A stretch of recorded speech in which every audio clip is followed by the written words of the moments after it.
Coming up.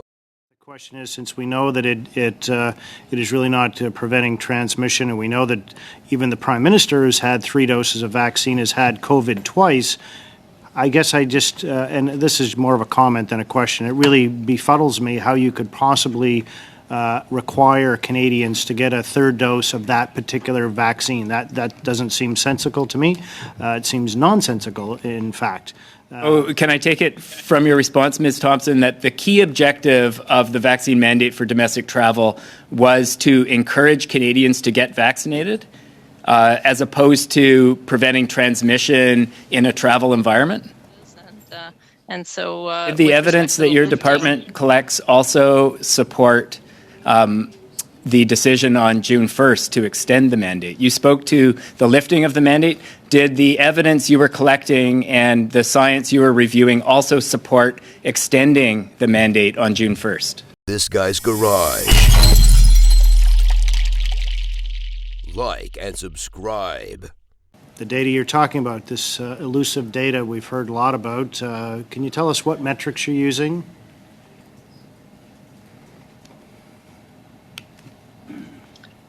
Thank you, Mr. Chair.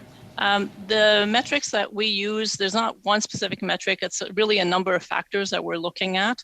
When I look, for example, at the situation when the vaccine mandates were first put in place, at the time there was strong scientific evidence that the vaccines were preventing infection and that they were working against transmission, against Delta and Alpha, and protecting against serious illness. There was rapid acceleration of the Delta variant.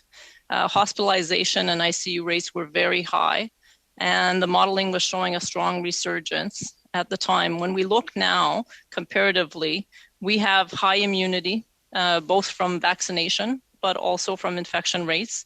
We have significant availability of antivirals. We have, I mentioned the vaccination rates, over 82% of Canadians are fully vaccinated with a primary series. We have lower hospitalization rates, and we're effectively in a better position now to be able to manage the pandemic. And that's why the decision was made to remove the vaccine mandates for public servants, but also for the domestic transportation federally regulated sectors.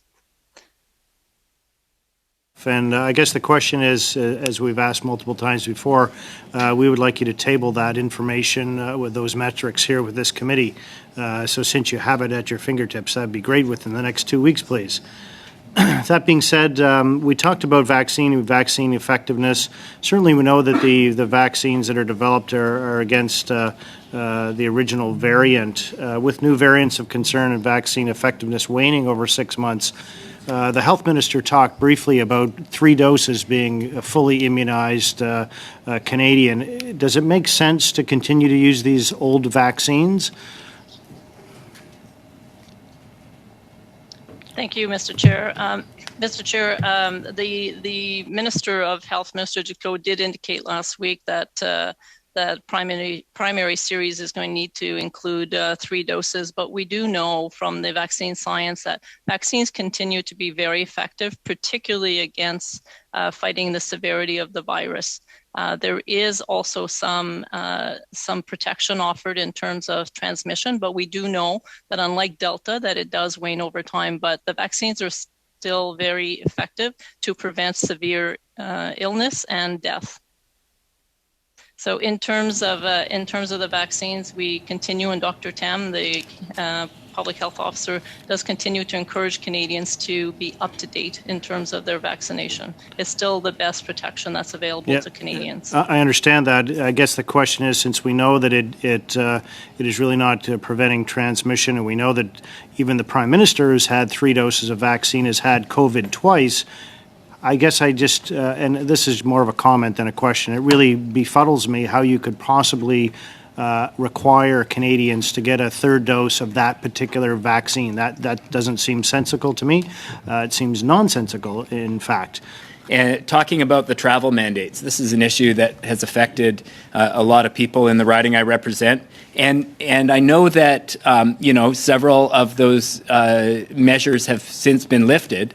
But at the same time, people are frustrated by the lack of explanation as to what the criteria were and how the decision-making process worked. So I'd like to start by going back to earlier in the pandemic when the vaccine became widely available and the government chose to put the vaccine mandate for domestic travel in place. So these are rules that prevent unvaccinated people from traveling on airplanes and trains within the country. Now, Ms. Thompson, could you speak to how those rules were designed to work? I'm trying to get at the heart of this. What is the mechanism or what is the specific risk that was being managed when those rules were first brought in? Thank you, Mr. Chairman. With respect to vaccine mandates, as I mentioned, the national but also global epidemiological situation was very different than what we have today. There was modeling that showed possibility of strong resurgence. We were in between alpha and delta variants, and while we did have a high vaccination rate even back then, there were pockets and subpopulations that were not vaccinated, including younger people, younger individuals. And so at that time, the government made the decision to increase the uptake of vaccines with the vaccine mandate to offer some additional protection and ensure that, particularly with respect to travel and small conveyances, to ensure that there was additional protection through the vaccine mandates at the time. Oh, can I take it from your response, Ms. Thompson, that the key objective of the vaccine mandate for domestic travel was to encourage Canadians to get vaccinated, as opposed to preventing transmission in a travel environment? It was certainly to encourage vaccination, but at the time we were also looking to protect Canadians from COVID, from severe illness, from hospitalization, and there was very strong evidence to show that the vaccines were very effective for all of those risks that we were facing at the time. Take it from your response that reducing transmission in a travel environment, that is on an airplane or on a train, was not one of the original objectives of the vaccine mandate for travel? Mr. Chair, the objective of all of the measures that are in place is really to protect Canadians and the health of Canadians, and in particular people that are vulnerable, immunocompromised. So that is the first objective in all of these measures, in addition to promoting vaccines, because we had good evidence that vaccines were very effective, particularly against alpha and delta, and because we knew that there were some regions of the country and some populations where we didn't have the protection that we were looking for. I'm failing to see it. I thought I understood the mechanism, which was that if you're unvaccinated and you're carrying the virus, there's less chance of you transmitting it to people around you. I think that's how most Canadians understood those rules to work. And in addition, there's this piece around trying to convince people to get vaccinated. But the piece around transmission is particularly interesting because of what we've been told about how the virus evolved and the changing impact on transmission. So I'm looking for something here because I'm not clear on how these rules were supposed to work. Thank you, Mr. Chairman. Certainly, we want to be as clear as we can with Canadians, and Dr. Tam always makes sure that during her briefings that she communicates to Canadians what the situation is in Canada, as well as do other departments that have imposed measures, whether it's Transport Canada for a domestic vaccine, for federally regulated sectors, or Treasury Board for public service. And so, Mr. Chairman, just with respect to the federally regulated sector, as I indicated, there was strong evidence from international and domestic sources to conclude that vaccines were very effective at preventing infection and consequently transmission against the COVID variants that were circulating at the time, namely Alpha and Delta, and as I said, protecting against severe illness and hospitalization and death.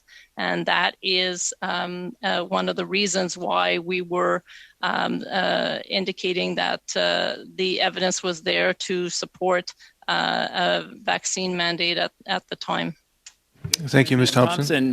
Continuing with questions regarding the vaccination mandate for domestic travel, there are two government decisions that are of particular interest. The first was the decision on June 1st to extend the travel mandate, and the second was the decision 2 weeks later on June 14th to lift the travel mandate. Were both of those government decisions consistent with advice from your department?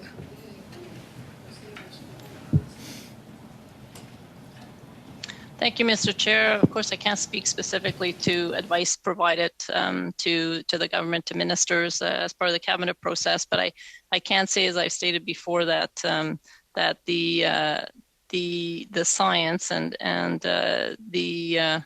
the assessment of the Public Health Agency supported the decision to lift the vaccine mandate. We, as I said earlier, appreciate that it's also required on the part of the government to be able to appreciate and consider the information that they receive from different sources, and so did the evidence that your department collects also support the decision on June 1st to extend the mandate? You spoke to the lifting of the mandate. Did the evidence you were collecting and the science you were reviewing also support extending the mandate on June 1st? Mr. Chair, as I said, we are constantly reviewing the studies and the evidence, and the information that's provided to the government is consistent with what we were seeing at the time when the mandates were being lifted, that we talked about the lifting already. We're talking about the extension of the mandates now. I'm just frustrated because I'm asking different questions, but you're giving the same answer to every question. And what I want to know is whether the information you were looking at PHAC was supportive of extending the travel mandates on June 1st. Okay, Ms. Thompson, that was the last question. You won't be interrupted. Take as much time as you need to answer it. Thank you, Mr. Chair. Mr. Chair, I don't mean to repeat the information, but I can only share with you that the evidence fully supported the decision to implement the mandates. With respect to the timing, as I say, the evidence is constantly evolving. New studies are coming out. Dr. Arpalican was talking a moment ago about a study a few days ago on long COVID. So the information is it's very fluid in this pandemic that we are all living, and we're constantly considering and reconsidering the data. And what I can say is at the time when the government lifted the mandate, that the public health evidence supported lifting of the mandate.